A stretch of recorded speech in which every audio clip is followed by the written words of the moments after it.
Hello guys, कैसे हो आप सभी लोग। आशा करते हैं आप सभी लोग अच्छे होंगे, कल से बेहतर होंगे और दुगने उत्साह से अपनी स्टडी में लगे हुए होंगे। तो आज की अपनी इस क्लास में हम 18 फरवरी 2024 शिफ्ट सेकंड यूपीपी 2024 में जो क्वेश्चन पूछे गए थे जीएस के, उनका एनालिसिस करने वाले हैं। तो आइए देरी ना करते हुए स्टार्ट करते हैं।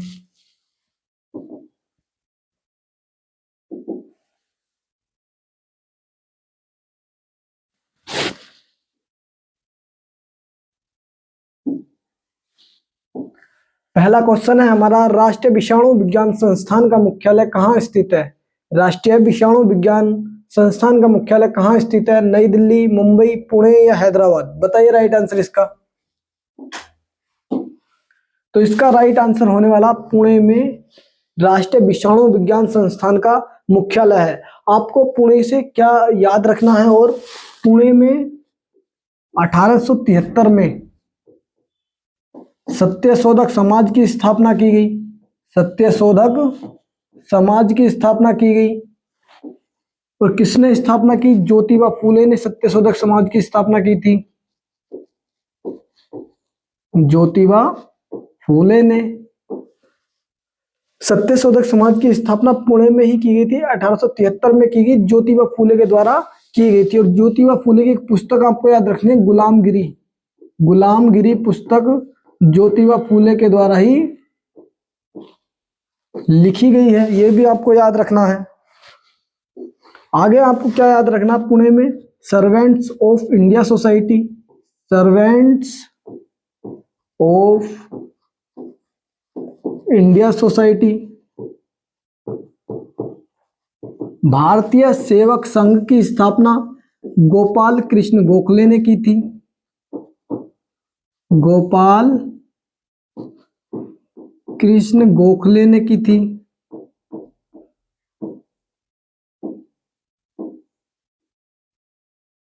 आगे आपको याद रखना, मुक्ति मिशन की अगर मैं आपसे बात करूं, मुक्ति मिशन की स्थापना पंडित रमाबाई के द्वारा की गई थी।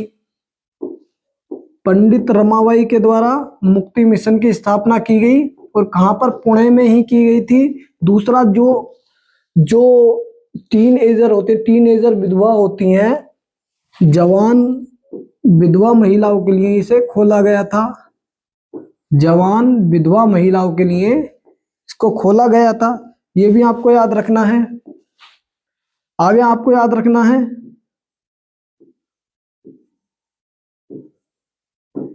डेक्कन एजुकेशन सोसाइटी की स्थापना भी यहीं पर की गई थी। पुणे में ही डेक्कन एजुकेशन सोसाइटी की स्थापना की गई। और किसके द्वारा की गई थी? तो बीजी तिलक, बाल गंगाधर तिलक के द्वारा इसकी स्थापना की गई थी। ये भी आपको याद रखना है। ये सारे जो संगठन है पुणे में ही स्थापित किए गए थे। आपसे अगर पूछ ले, हैदराबाद में नेशनल पोषण संस्थान है, राष्ट्रीय पोषण संस्थान कहां पर है? तो राष्ट्रीय पोषण संस्थान हैदराबाद में है।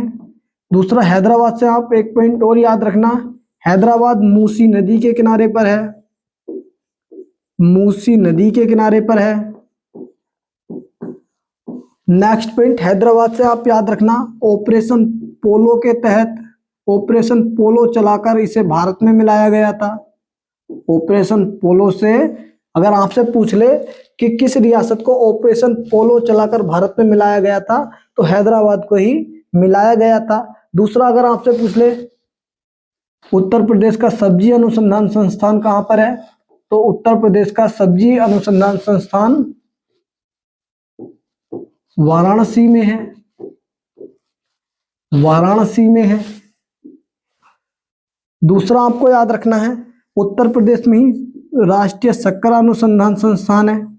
उत्तर प्रदेश का जो शक्कर अनुसंधान संस्थान कहां पर है, तो ये आपका कानपुर में है। कानपुर में है, ये आपको याद रखना है। दूसरा, दलहन अनुसंधान संस्थान कहां पर है, तो दलहन अनुसंधान संस्थान भी कानपुर में ही है, ये भी याद रखना है। और कानपुर को उत्तर भारत का मैनचेस्टर भी उत्तर भारत का मैनचेस्टर भी कानपुर को कहा जाता है। उत्तर भारत का मैनचेस्टर भी इसको कहा जाता है, ये भी आपको याद रखना है। उत्तर भारत का मैनचेस्टर कानपुर को कहा जाता है, और कानपुर को ही लेदर सिटी यानी लेदर सिटी इसको कहा जाता है। अगर आपसे पूछ ले चमड़े के लिए उत्तर प्रदेश के किस जिले को जाना जाता है, तो कानपुर जिले को जाना जाता है। आगे मैं आपसे बात करूं मुंबई की, तो मुंबई सोलसेट द्वीप के किनारे पर है। सोलसेट द्वीप पर मुंबई बसा हुआ है। दूसरा, अगर आपसे पूछ ले पशु चिकित्सा अनुसंधान संस्थान कहां पर है, पशु चिकित्सा अनुसंधान संस्थान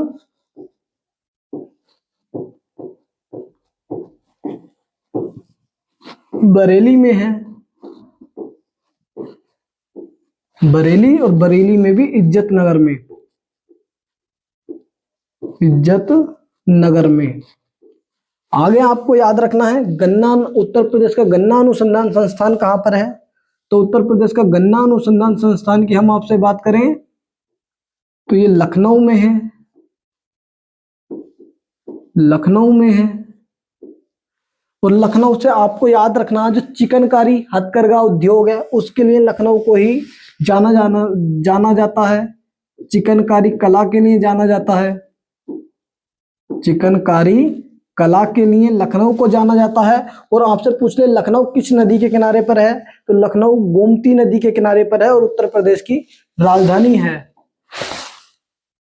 भारत में संकटग्रस्त बच्चों की सहायता के लिए आपातकालीन टोल फ्री हेल्पलाइन नंबर कौन सा है? 100, 101, 1098 या 1091? बताइए राइट आंसर इसका। तो इसका राइट आंसर होने वाला 1098। संकटग्रस्त बच्चों के लिए हेल्पलाइन नंबर है ये। उसके बाद आपको क्या याद रखना है? आपको याद रखना है राष्ट्रीय बाल अधिकार संरक्षण आयोग। राष्ट्रीय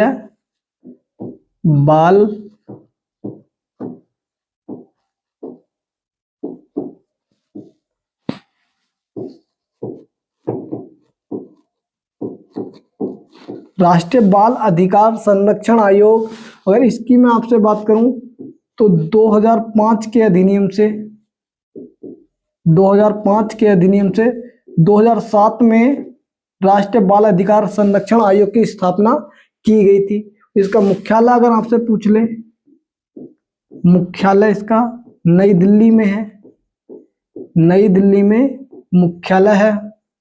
और इसके वर्तमान में अध्यक्ष कौन है, तो बेलेटी प्रेमचंद वर्तमान में इसके अध्यक्ष हैं। बेलेटी प्रेमचंद राष्ट्रीय बाल अधिकार संरक्षण आयोग के अध्यक्ष हैं। और पहले अध्यक्ष अगर आपसे पूछ ले तो शांता सिन्हा इसके पहले अध्यक्ष थे। ये भी आपको याद रखना है। और ये इंटरनेशनल भारत में संकटग्रस्त बच्चों की सहायता के लिए आपातकालीन टोल फ्री नंबर। दूसरा आपसे पूछ ले 14 नवंबर को कौन सा दिवस मनाया जाता है? 14 नवंबर को राष्ट्रीय बाल दिवस मनाया जाता है। 14 नवंबर को राष्ट्रीय बाल दिवस मनाया जाता है। 20 नवंबर को कौन सा दिवस मनाया जाता है? 20 नवंबर को विश्व बाल दिवस के रूप में मनाया जाता है। विश्व बाल दिवस के रूप में मनाया जाता है। ये भी आपको याद रखना है। दूसरा आपको 100 तो यूपी में पुलिस हेल्पलाइन है। पुलिस हेल्पलाइन है। आगे आपको याद रखना है 108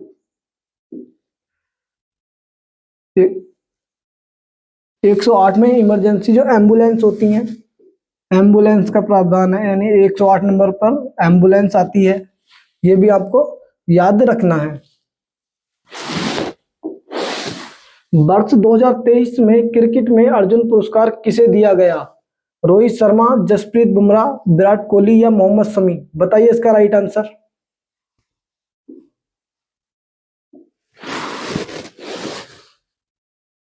– 2023 में क्रिकेट में अर्जुन अवार्ड किसे दिया गया? बताइए। तो इसका राइट आंसर होने वाला मोहम्मद शमी को यह अवार्ड दिया गया है। दूसरा अगर आपसे पूछ ले अर्जुन अवार्ड के बारे में,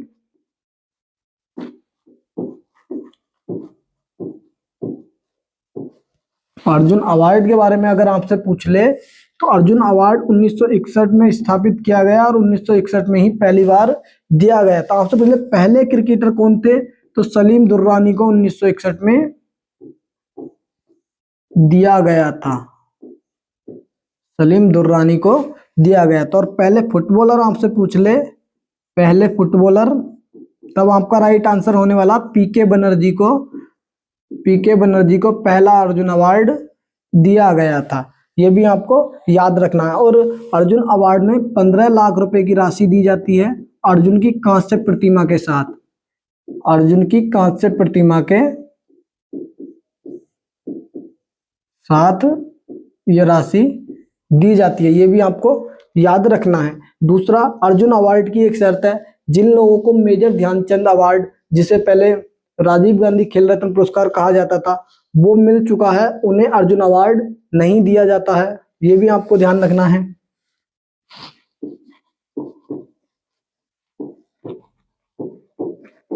राजीव गांधी खेल रत्न अवार्ड, जिसे अभी ध्यानचंद खेल अवार्ड कहा जाता है, खेल अवार्ड कहा जाता है, यह आपको याद रखना है। राजीव गांधी खेल रत्न अवार्ड का नाम बदलकर अभी ध्यानचंद खेल रत्न अवार्ड कर दिया गया है, और जिन्हें यह पुरस्कार मिला होता है उन्हें अर्जुन अवार्ड नहीं दिया जाता। आपसे पूछ ले पहला मेजर ध्यानचंद या पहला राजीव गांधी पुरस्कार किसको मिला था, विश्वनाथ आनंद को मिला है, विश्वनाथ आनंद को मिला है, जो कि शतरंज के एक खिलाड़ी हैं, शतरंज के खिलाड़ी हैं।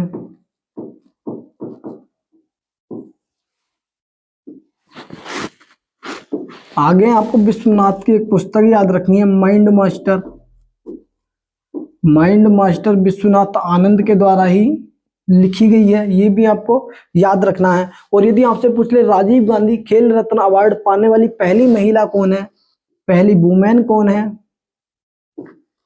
तब आपका राइट आंसर होने वाला कर्णम मल्लेश्वरी, कर्णम मल्लेश्वरी, ये भी आपको याद रखना है। कर्णम मल्लेश्वरी को पहला राजीव गांधी खेल रत्न अवार्ड दिया गया था। और ये एक वेट लिफ्टर है, यानी भारोत्तोलक है, ये भारोत्तोलक हैं। दूसरा आपको याद रखना है कि ओलंपिक में कोई सा भी मेडल पाने वाली पहली महिला कौन सी है, तो कर्णम मल्लेश्वरी ही हैं। इन्हें 2000 के सिडनी ओलंपिक में कांस्य अवार्ड जीता था, 2000 के सिडनी ओलंपिक में कांस्य अवार्ड जीता, कांस्य अवार्ड इनके द्वारा जीता गया था, कर्णम मल्लेश्वरी के द्वारा। क्यात किस देश की मुद्रा है, थाईलैंड की, वियतनाम की, म्यांमार की, कंबोडिया की, बताइए राइट आंसर इसका।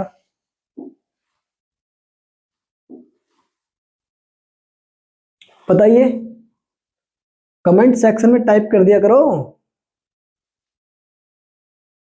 तो क्यात म्यांमार की मुद्रा है, म्यांमार की मुद्रा क्यात है।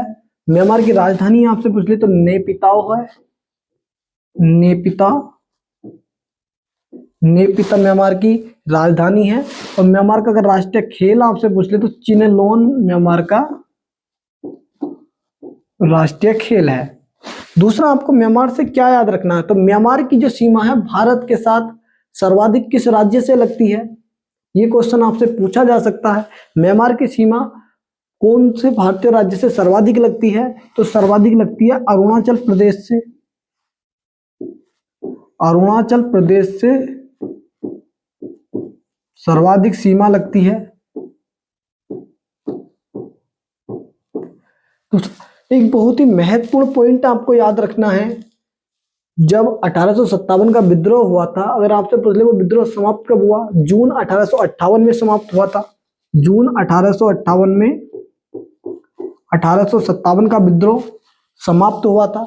ध्यान है आपको ये। इस समय पर जो दिल्ली से नेतृत्व किया था, बहादुर शाह जफर को गिरफ्तार करके, बहादुर शाह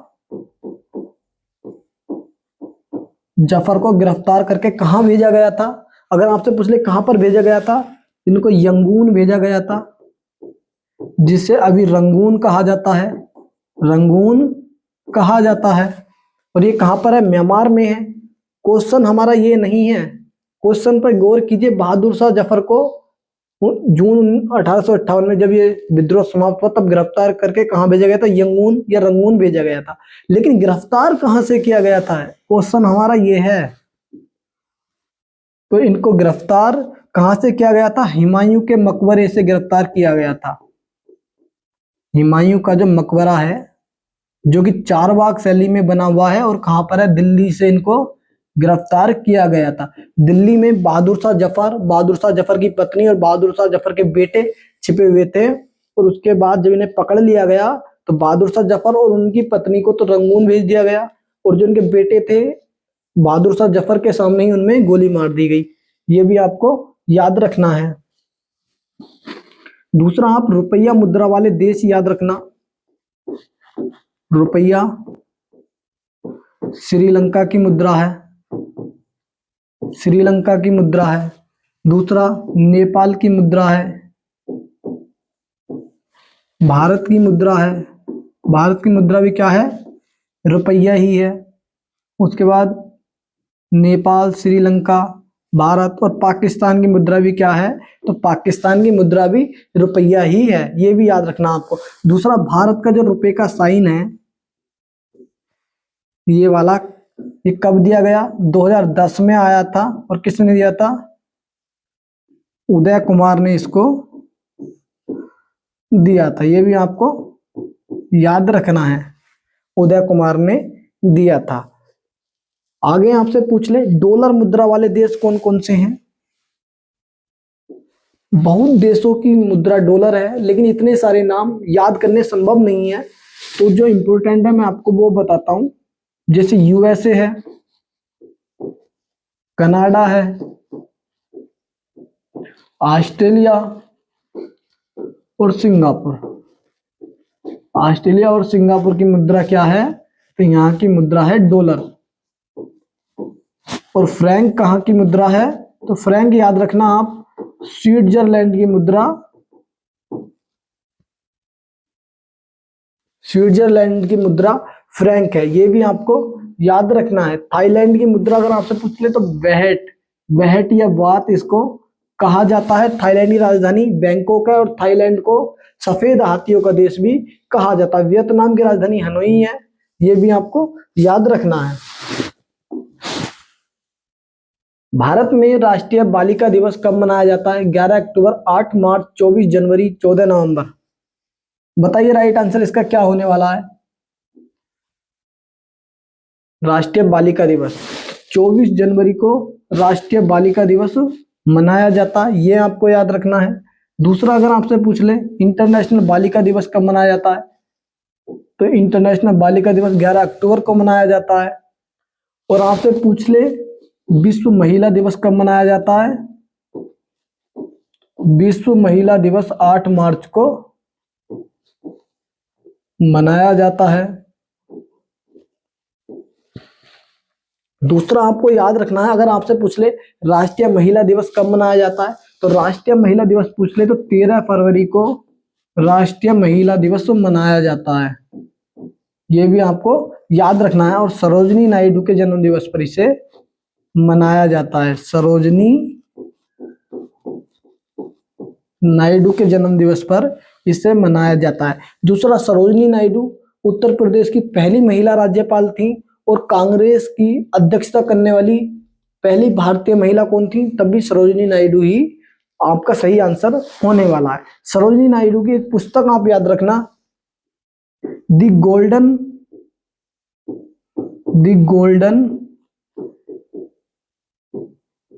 थ्रेशोल्ड।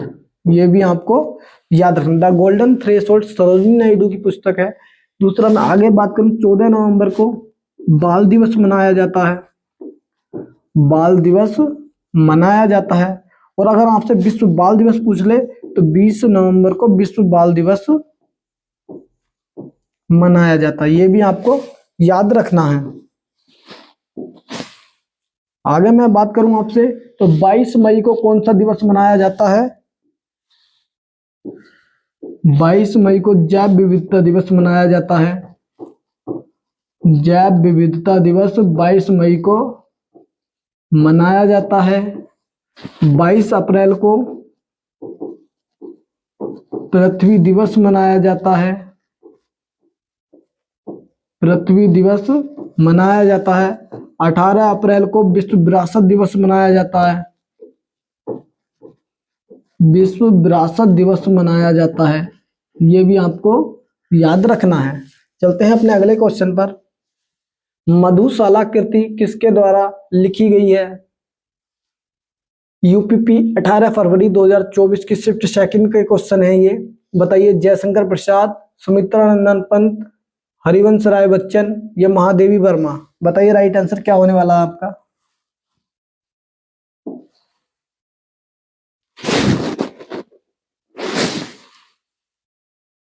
तो इसका राइट आंसर होने वाला हरिवंश राय बच्चन। हरिवंश राय बच्चन के द्वारा मधुशाला कृति लिखी गई है और हरिवंश राय बच्चन की ही आत्मकथा है, क्या भूलूं क्या याद करूं। क्या भूलूं क्या याद करूं, ये भी आपको याद रखना है। और इसी पुस्तक के लिए जब सरस्वती सम्मान स्टार्ट हुआ, सरस्वती सम्मान कब स्टार्ट हुआ था? 1991 में स्टार्ट हुआ। 1991 में स्टार्ट हुआ और पहला किसे दिया गया था? तो पहला ही हरिवंश राय बच्चन को दिया गया था। ये भी आपको याद रखना, पहला सरस्वती सम्मान हरिवंश राय बच्चन को दिया गया था। और इसको देता कौन है? तो इसको के बिड़ला फाउंडेशन, के बिड़ला फाउंडेशन के द्वारा दिया जाता है। और के बिड़ला फाउंडेशन के द्वारा 1991 में ही एक अवार्ड की स्थापना और की गई थी, जिसे व्यास सम्मान के नाम से जानते हैं। व्यास सम्मान के नाम से जाना जाता है। और व्यास सम्मान पहला किसे दिया गया? तो व्यास सम्मान रामविलास शर्मा को पहला दिया गया था।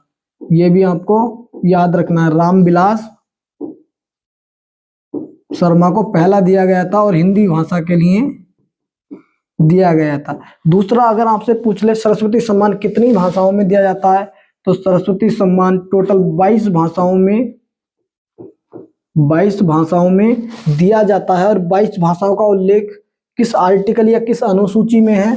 तो 22 भाषाओं का उल्लेख 8वीं अनुसूची में है। 8वीं अनुसूची में है। और आपसे यदि पूछ ले कि 8वीं अनुसूची जो कि मूल संविधान में, उसमें टोटल कितनी भाषाएं थी, तो मूल संविधान में टोटल 14 भाषाएं थी। और जो 8 भाषाएं आगे बढ़ी हैं उन्हें संविधान संशोधन करके जोड़ा गया है। ये भी आपको याद रखना। व्यावसायिक स्तर पर फल फूल और सब्जी उगाना क्या कहलाता है? Sericulture, horticulture, pisciculture, vermiculture? बताइए।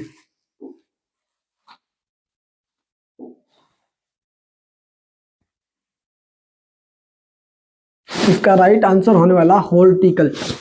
हॉर्टिकल्चर में बागवानी आती है, व्यावसायिक स्तर पर जब फल फूल और सब्जी को उगाते हैं तब हॉर्टिकल्चर उसे कहा जाता है। लेकिन अगर आपसे पूछ ले फलों के लिए, खाली पूछ ले फलों की स्टडी या फलों को उगाने को क्या कहा जाता है? पोमोलॉजी कहा जाता है। पोमोलॉजी कहा जाता है। फूलों के बारे में अगर मैं बात करूं आपसे, फूलों को फ्लोरिकल्चर कहा जाता है। फूलों की खेती को फ्लोरिकल्चर कहा जाता है। और सब्जी की खेती को क्या कहा जाता है? सब्जी की खेती को ओलेरीकल्चर, ओलेरीकल्चर कहा जाता है। ओलेरी सब्जी, इस तरह से आप याद भी रख सकते हैं, ओलेरीकल्चर कहा जाता है। और अगर आपसे पूछ ले इन तीनों की व्यावसायिक स्तर पर खेती को क्या कहा जाता है, तो हॉर्टिकल्चर, हॉर्टिकल्चर कहा जाता है। ये भी आपको याद रखना है। आगे अगर मैं आपसे बात करूं, फल फूल सब्जी हो गए, एक क्वेश्चन और याद रखना आप सब्जी से, सब्जी अनुसंधान संस्थान कहां पर है? उत्तर प्रदेश का सब्जी अनुसंधान संस्थान वाराणसी में है, वाराणसी में है। आपसे अगर वर्मी कल्चर पूछ ले तो वर्मी कल्चर में केंचुआ पालन आता है, केंचुआ पालन।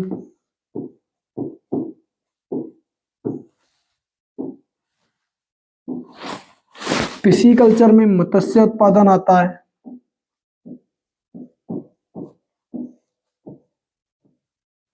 मत्स्य उत्पादन पिसीकल्चर में आता है। और मत्स्य उत्पादन से ही एक क्रांति भारत में हुई थी जिसे ब्लू रिवॉल्यूशन या नीली क्रांति कहा जाता है, ब्लू रिवॉल्यूशन या नीली क्रांति के नाम से जाना जाता है। और आपसे पूछा जा सकता है कि भारत में ब्लू रिवॉल्यूशन कब स्टार्ट हुई थी, तब आपका राइट आंसर 1985 होने वाला, 1985 में स्टार्ट हुई थी। और अगर पंचवर्षीय योजना पूछ ले तो 7वीं पंचवर्षीय योजना में स्टार्ट हुई थी ब्लू रिवॉल्यूशन। और ब्लू रिवॉल्यूशन का यदि आपसे जनक पूछ ले तो हीरालाल चौधरी, हीरालाल चौधरी और अरुण कृष्णन इसके जनक माने जाते हैं।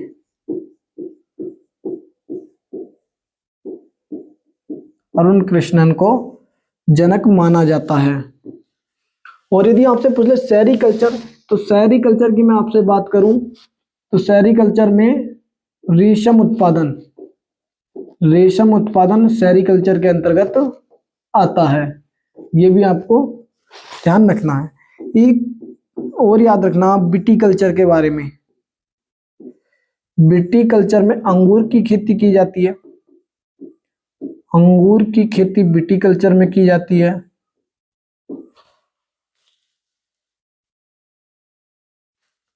अरब सागर की रानी क्वीन ऑफ द अरेबियन सी के नाम से किसे जाना जाता है? मुंबई, कोच्चि, लक्षद्वीप या सूरत? बताइए राइट आंसर इसका क्या होने वाला है, कमेंट बॉक्स में बता दीजिए।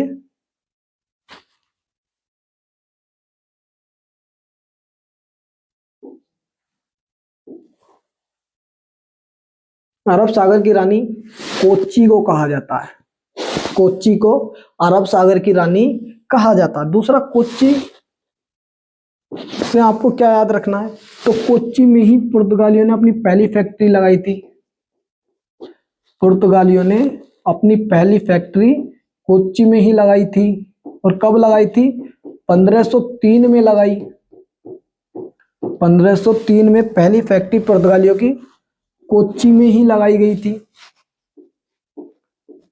और पहला किला इन्होंने इमैनुएल, इमैनुएल किला भी यहां पर इन्होंने बनवाया था। सेंट फ्रांसिस चर्च के बारे में आपको ध्यान रखना है, सेंट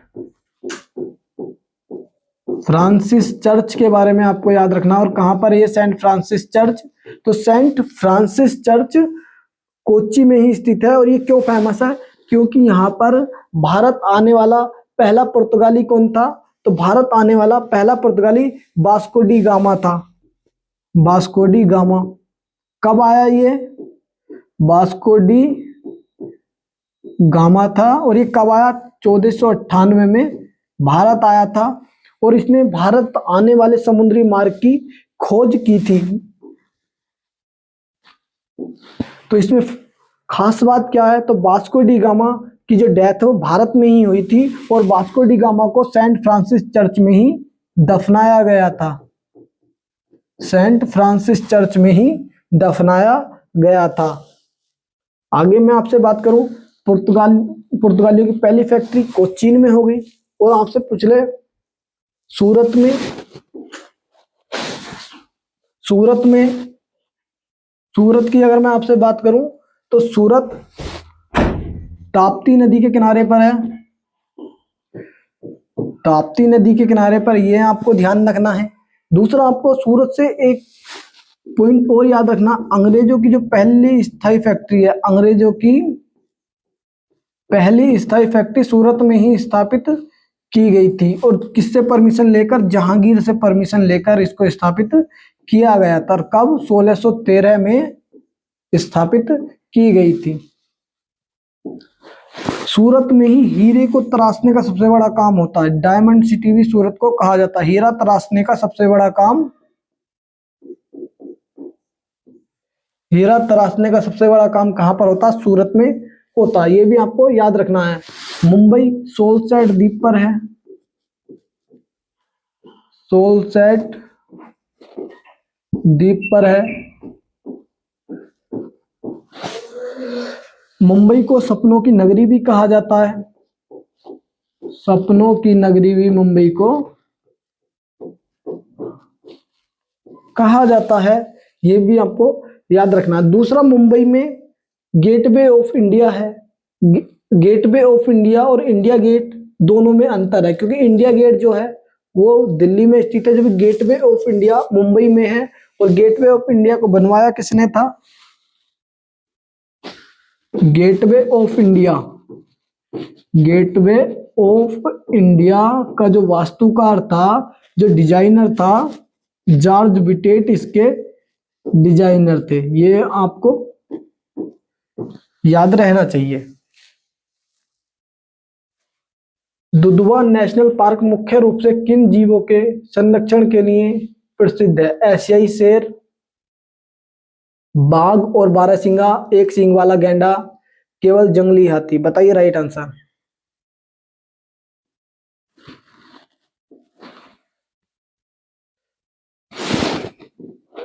इसका राइट आंसर होने वाला बाघ और बारहसिंगा के लिए दुधवा नेशनल पार्क को जाना जाता है। और दुधवा नेशनल पार्क है कहां पर?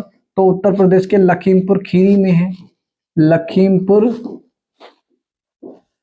खीरी में ये है। और उत्तर प्रदेश का पहला नेशनल पार्क है। उत्तर प्रदेश का पहला नेशनल पार्क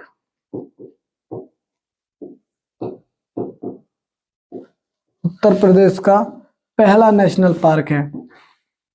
उत्तर प्रदेश का अगर आपसे पहला पक्षी अभ्यारण्य पूछ ले तो उत्तर प्रदेश का पहला पक्षी अभ्यारण्य नवाबगंज पक्षी अभ्यारण्य है। नवाबगंज पक्षी अभ्यारण्य है। और ये कहां पर है? तो ये उन्नाव डिस्ट्रिक्ट में है। उन्नाव डिस्ट्रिक्ट में है। वर्तमान में नवाबगंज पक्षी अभ्यारण्य को किस नाम से? तो चंद्रशेखर आजाद पक्षी अभ्यारण्य के नाम से जाना जाता है। चंद्रशेखर आजाद पक्षी अभ्यारण्य के नाम से इसको जाना जाता है। और कहां पर है? उन्नाव में है। और भारत का पहला पक्षी अभ्यारण्य, भारत का नहीं, उत्तर प्रदेश का पहला पक्षी अभ्यारण्य है। उत्तर प्रदेश का पहला पक्षी अभ्यारण्य कौन सा है? तो नवाबगंज पक्षी अभ्यारण्य है। आगे आपको याद रखना है, तो भारत का अगर आपसे पूछ ले, भारत का पहला पक्षी अभ्यारण्य, तब आपका राइट आंसर होने वाला है वेदांतगल पक्षी अभ्यारण्य। पक्षी अभ्यारण्य। और कहां पर है ये? तमिलनाडु में है। और यदि भारत के परिप्रेक्ष्य में आपसे पूछ ले भारत का पहला नेशनल पार्क कौन सा है या भारत का सबसे पुराना national park, Hailey national park है। हैली नेशनल पार्क है, जिसे अभी जिम कॉर्बेट नेशनल पार्क के नाम से जाना जाता है। जिम कॉर्बेट नेशनल पार्क के नाम से जाना जाता है। और अगर आपसे पूछ ले भारत में प्रोजेक्ट टाइगर कब स्टार्ट किया गया था, तो प्रोजेक्ट टाइगर 1973 में स्टार्ट किया गया था। प्रोजेक्ट टाइगर कब स्टार्ट किया गया? 1973 में स्टार्ट किया गया था। और जिम कॉर्बेट नेशनल पार्क से ही स्टार्ट किया गया था। दूसरा आपसे पूछ ले कैलाश सांखला को टाइगर मैन ऑफ इंडिया भी कहा जाता है। और अभी भारत में टोटल कितने टाइगर रिजर्व हैं? तो टोटल 58 टाइगर रिजर्व हैं। और 58 में जो टाइगर रिजर्व है माधव टाइगर रिजर्व या माधव नेशनल पार्क है। Madhav tiger reserve. और ये कहां पर है? मध्य प्रदेश, मध्य प्रदेश में है। दूसरा अगर आपसे पूछ ले सर्वाधिक नेशनल पार्क भारत के किस राज्य या किस यूटी में है, राज्य पूछे तो एमपी में सर्वाधिक है, और ये यूटी पूछे तो यूटी में जो अंडमान निकोबार है वहां पर सर्वाधिक नेशनल पार्क है। ये भी आपको याद रखना है। और भारत का सबसे छोटा national park south button national park कहां पर है, तो वो भी आपका अंडमान निकोबार में ही स्थित है। South button national park Andaman Nicobar में। और भारत का सबसे बड़ा यदि नेशनल पार्क आपसे पूछ लिया जाए, तो भारत का सबसे बड़ा पूछ लिया जाए आपसे तो हेमिश नेशनल पार्क है। और हेमिश नेशनल पार्क कहां पर है, ये लद्दाख में स्थित है, लद्दाख में स्थित है।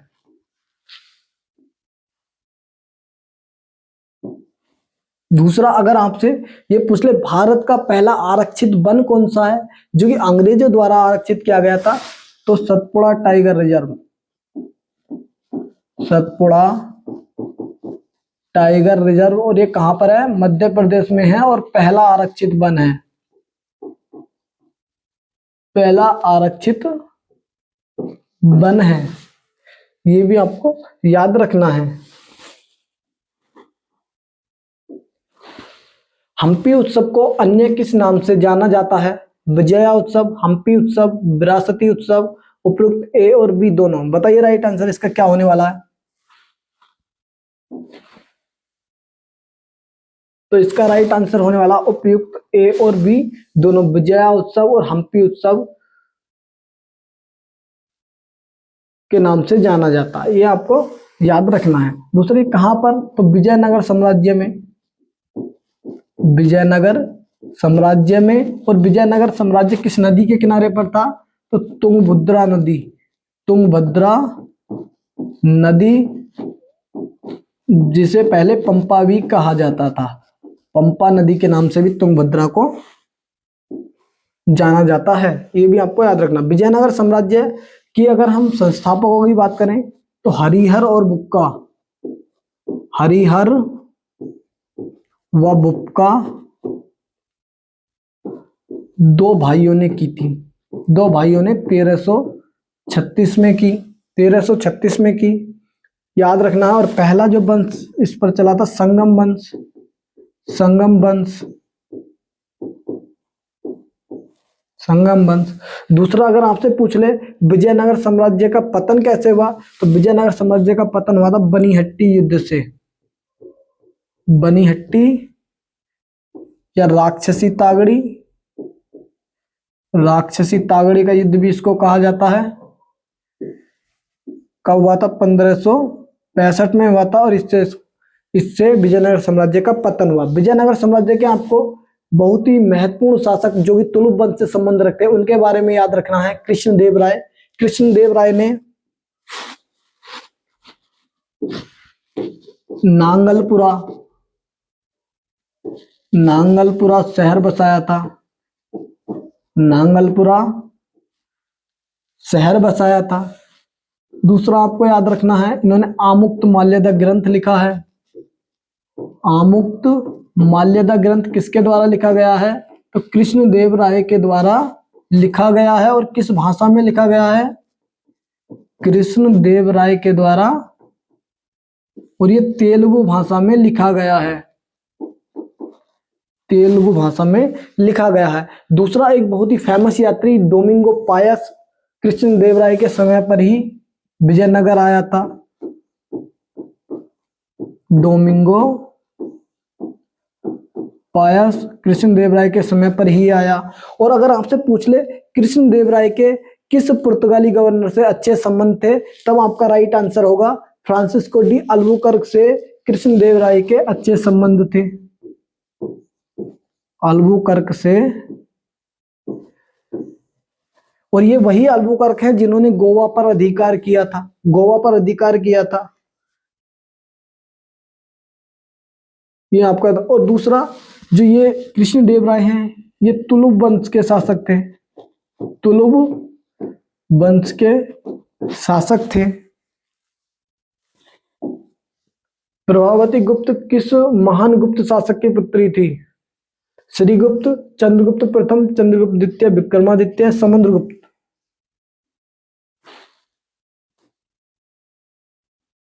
बताइए राइट आंसर इसका।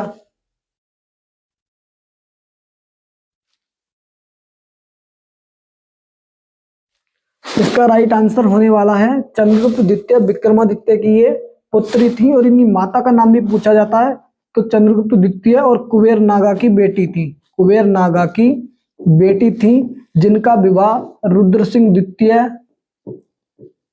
रुद्र सिंह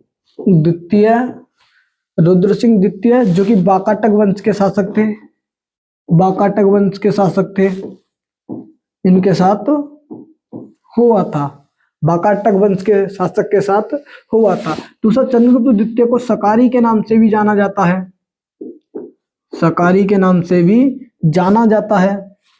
और चंद्रगुप्त द्वितीय के दरबार में ही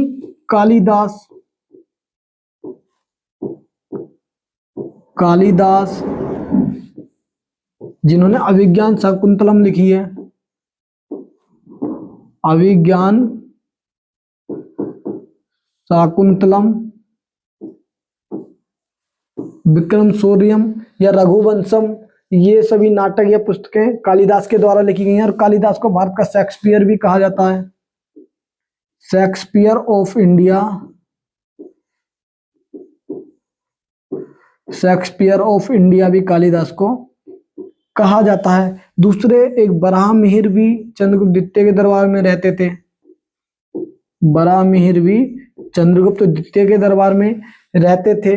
अगर मैं आगे आपसे बात करूं तो चंद्रगुप्त द्वितीय से और कौन से क्वेश्चन हमारे बन सकते हैं, तो आपसे अगर पूछ ले भारत आने वाला पहला चीनी यात्री कौन था, तो भारत आने वाला पहला चीनी यात्री फायायान था। और किसके समय पर आया वो, तो फायायान चंद्रगुप्त द्वितीय के समय पर ही भारत आया था, फायायान चंद्रगुप्त द्वितीय के समय पर ही भारत आया था।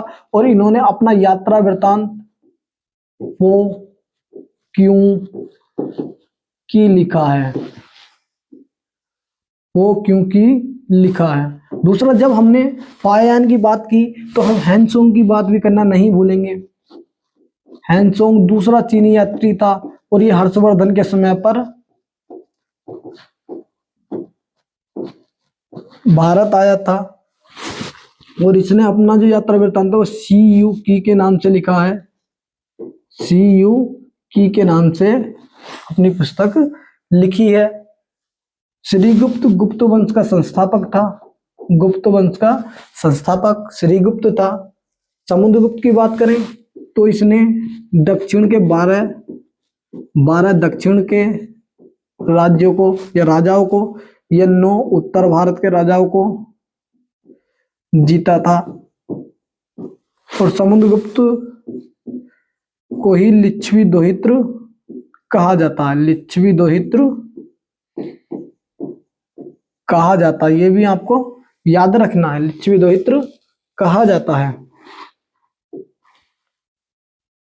गोदान उपन्यास के लेखक कौन है, जयशंकर प्रसाद, मुंशी प्रेमचंद, फणीश्वर नाथ रेणु, सुमित्रा नंदन पंत। बताइए राइट आंसर इसका।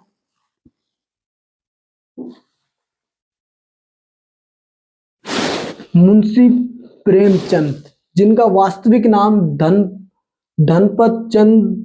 धनपत राय श्रीवास्तव, इनका वास्तविक नाम था धनपत राय श्रीवास्तव, इनका वास्तविक नाम है। दूसरा, इनकी एक पुस्तक आपको और याद रखनी है, सदगति, सदगति, जिस पर एक मूवी भी बन चुकी है, सदगति पर सत्यजीत रे ने मूवी बनाई थी, ये भी आपको ध्यान रखना है। गोदान गवन, गोदान गवन करम भूमि इनके उपन्यास हैं, गोदान गवन करम भूमि इनके कृतियां हैं इनकी। दूसरा, अगर आपसे पहला उपन्यास कौन सा है, तो पहला उपन्यास परीक्षा गुरु है, परीक्षा गुरु। पहली कहानी कौन सी है, इंदुमती है, इंदुमती। और पहला यदि आपसे नाटक पूछ ले, पहला नाटक यदि आपसे पूछ ले तो पहला नाटक हिंदी साहित्य का पहला नाटक नहुस है। और पहला महाकाव्य आपसे पूछ ले तो पृथ्वीराज रासो। पृथ्वीराज रासो पहला महाकाव्य है और पहले महाकवि चंद्रबरदाई को माना गया है। चंद्रबरदाई को माना गया है। और किसने माना है ये? तो ये रामचंद्र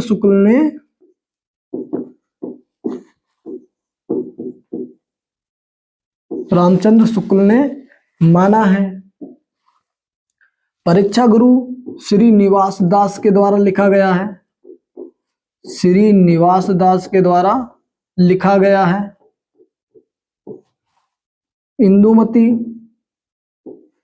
किशोरीलाल गोस्वामी ने लिखी है। नहुस गोपाल चंद्र के द्वारा लिखा गया है। और अगर पूछ लें आपसे पहली आत्मकथा अर्धकथानक है। पहली आत्मकथा अर्धकथानक है। और अर्धकथानक किसके द्वारा? बनारसी दास जैन के द्वारा लिखी गई है। बनारसी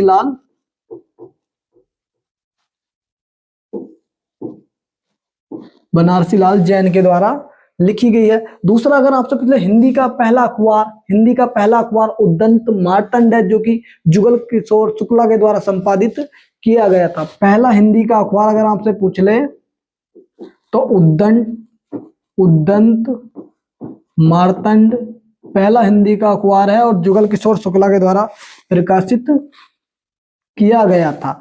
उद्दंत मार्तंड से आपको याद रखना है 1878 में मेयो ने जो भारतीय अखबार है उन पर प्रतिबंध लगा दिया गया था।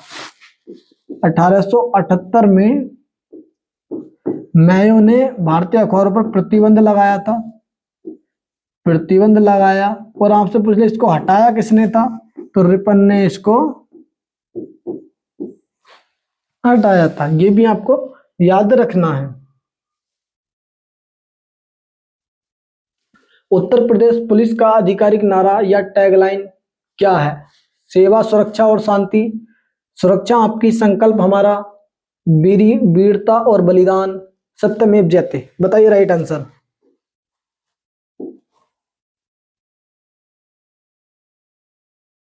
तो इसका राइट आंसर होने वाला है सुरक्षा आपकी, संकल्प हमारा। ये हमारी यूपी पुलिस का आदर्श वाक्य है, यह टैगलाइन है। 21 अक्टूबर डेट याद रखनी है आपको पुलिस से संबंधित, जिसमें पुलिस स्मृति दिवस के रूप में मनाया जाता है। पुलिस स्मृति दिवस के रूप में मनाया जाता है। एक पॉइंट आप और याद रखना, जो पुलिस है, पुलिस राज्य सूची का विषय है। राज्य सूची का यानी राज्य के अंतर्गत पुलिस आती है। लेकिन इस पे एक अपवाद है, जो दिल्ली की पुलिस है वो सीधे केंद्र सरकार, दिल्ली पुलिस सीधे केंद्र सरकार के अंतर्गत आती है, सीधे सेंट्रल के अंतर्गत आती है। ये आप याद रखना। सभी राज्यों की पुलिस राज्य सूची के अंतर्गत आती है, लेकिन दिल्ली पुलिस जो है वो सेंट्रल यानी संघ सूची के अंतर्गत आती है। आगे मैं बात करूं, पहली अगर आपसे महिला आईपीएस पूछ ले, उत्तर प्रदेश की पहली महिला आईपीएस कंचन चौधरी भट्टाचार्य हैं। कंचन चौधरी भट्टाचार्य उत्तर प्रदेश की पहली महिला आईपीएस है। और यदि भारत की पूछ ले पहली महिला आईपीएस, भारत की पहली महिला आईपीएस है किरण बेदी। किरण बेदी, और ये वही किरण बेदी हैं जिन्होंने फियरलेस गवर्नेंस पुस्तक लिखी है। फियरलेस गवर्नेंस पुस्तक इनके द्वारा लिखी गई है। और एक पुस्तक इन्होंने और लिखी है, it's always possible. It's always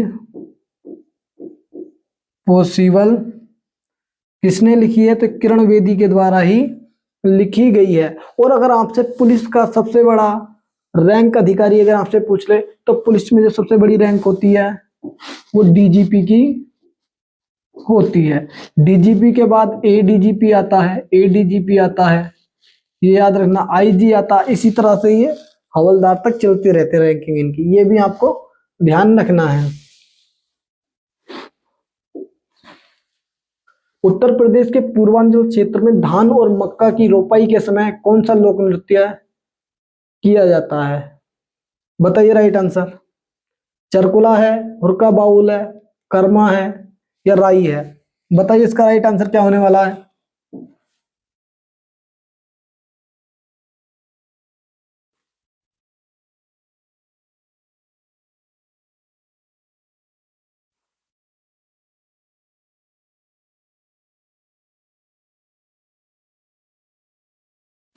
तो इसका राइट आंसर होने वाला है हुरका बाउल किया जाता है, ये भी आपको याद रखना है। दूसरा आपसे पूछ ले, उत्तर प्रदेश के पूर्वांचल क्षेत्र में धान और मक्का, ठीक है, धान और मक्का दोनों, धान और मक्का दोनों, धान और मक्का दोनों खरीफ की फसल है, खरीफ की फसल है। दूसरा आपको याद रखना है, धान के खेत से मीथेन गैस निकलती है और जो पशुओं की जुगाली होती है, पशुओं की जुगाली में भी मीथेन गैस निकलती है।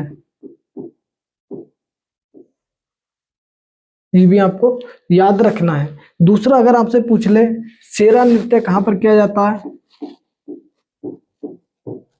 शेरा नृत्य ललितपुर में किया जाता है।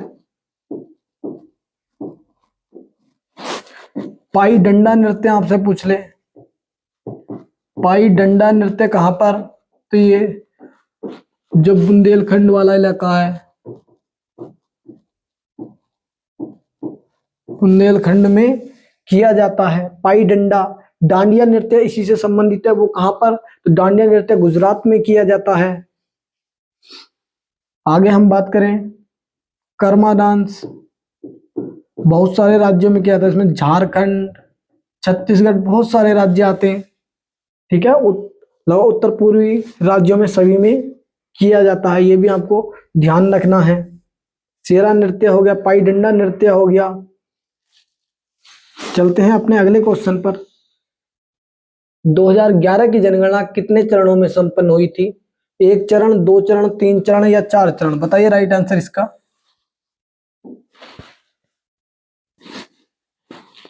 तो इसका राइट आंसर होने वाला 2 चरणों में 2011 की जनगणना हुई थी। और 2011 की जो जनगणना थी ओवरऑल 15वीं जनगणना थी, 15वीं जनगणना थी। और स्वतंत्र भारत की पूछ ले तो स्वतंत्र भारत की 7वीं जनगणना थी। और यदि स्वतंत्र भारत की पहली आपसे पूछ ले 1951 में हुई थी, और वो कौन सी? 8वीं जनगणना थी। 1951 में हुई थी, 8वीं जनगणना थी। और इसके जो जनगणना आयुक्त थे ईट्स महोदय को बनाया गया था, जिनकी डेथ हो गई थी उसके बाद आर ए गोपाला स्वामी,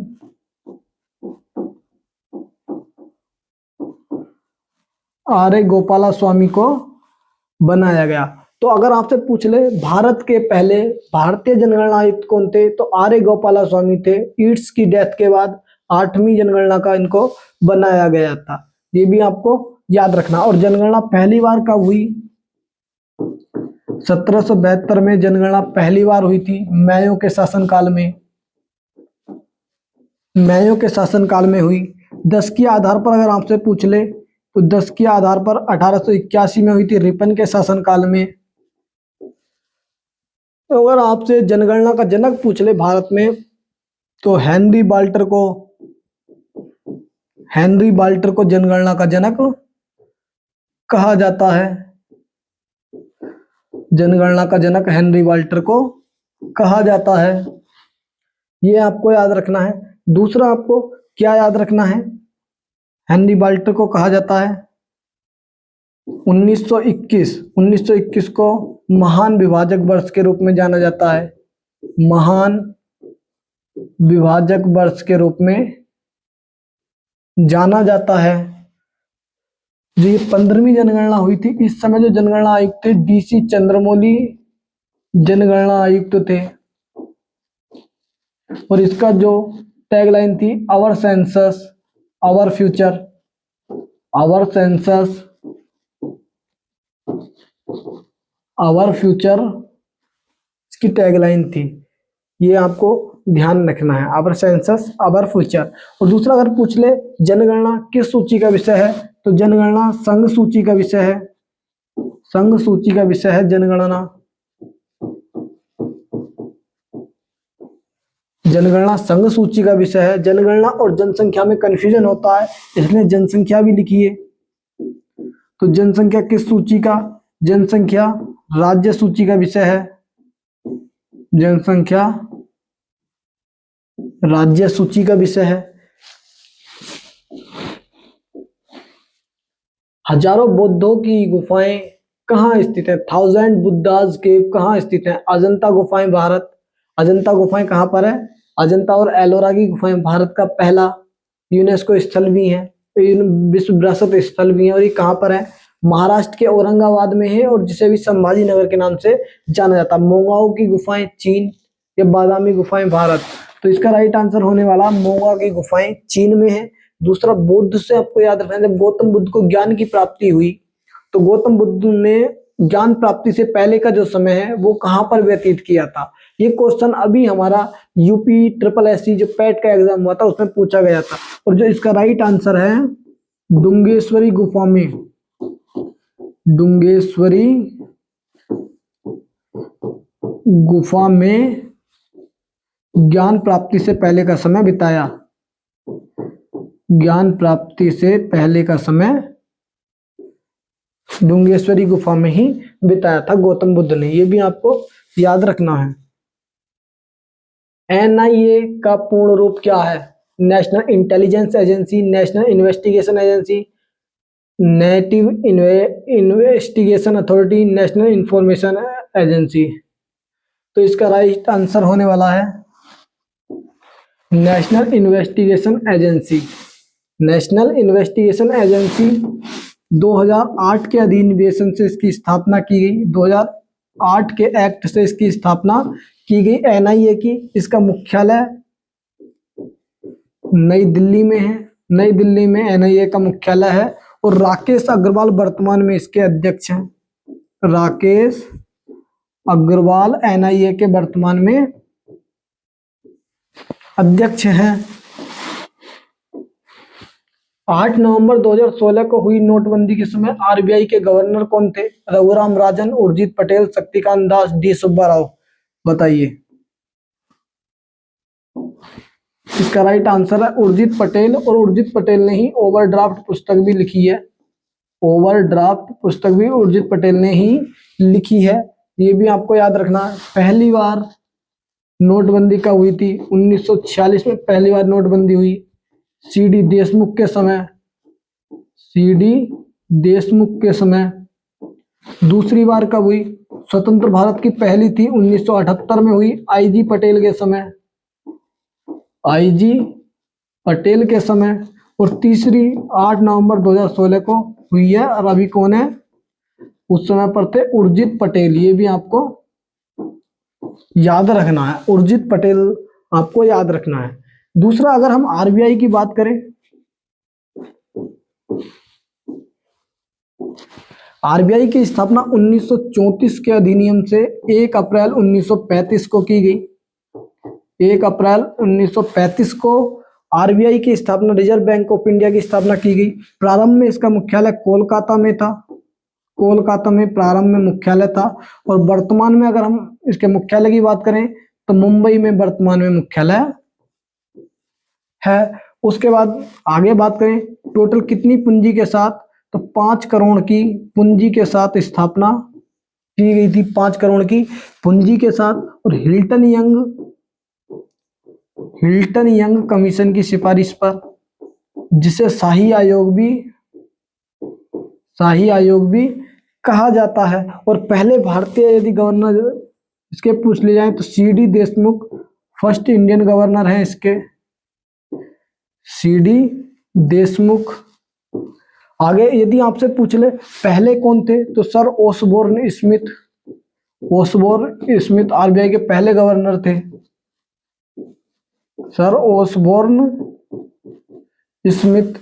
और 1949 में इसका राष्ट्रीयकरण हुआ। 1949 में रिजर्व बैंक ऑफ इंडिया का राष्ट्रीयकरण हुआ था, ये भी आपको ध्यान रखना है। और मौद्रिक नीति समिति जो repo rate, reverse repo rate, CRR decide करती है, वो कब आई? तो 2016 में एक संशोधन करके आई थी, ये भी आपको याद रखना है।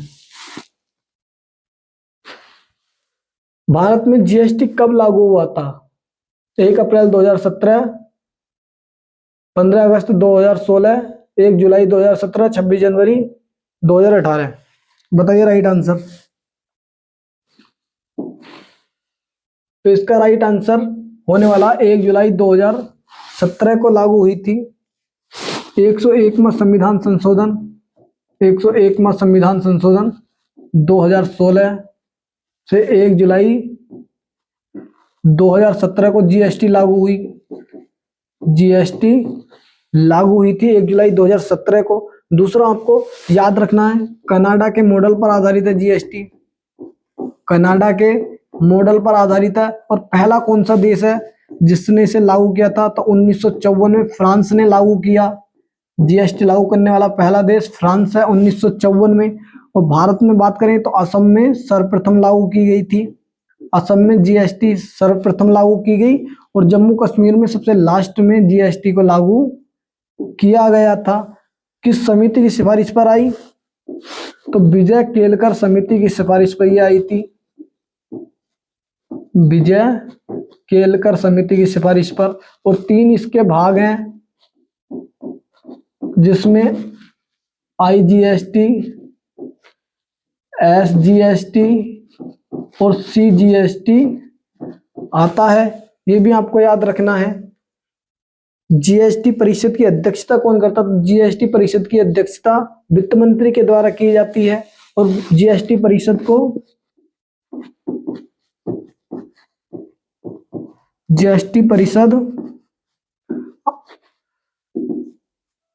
279A में जीएसटी परिषद को शामिल किया गया है। जीएसटी परिषद को 279A में शामिल किया गया है।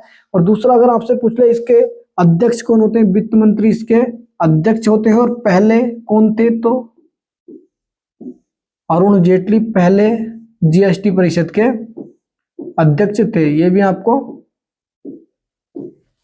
ध्यान रखना है। तो आज की अपनी क्लास हम यहीं रखते हैं, मिलेंगे आपसे अपनी अगली क्लास में, तब तक के लिए धन्यवाद।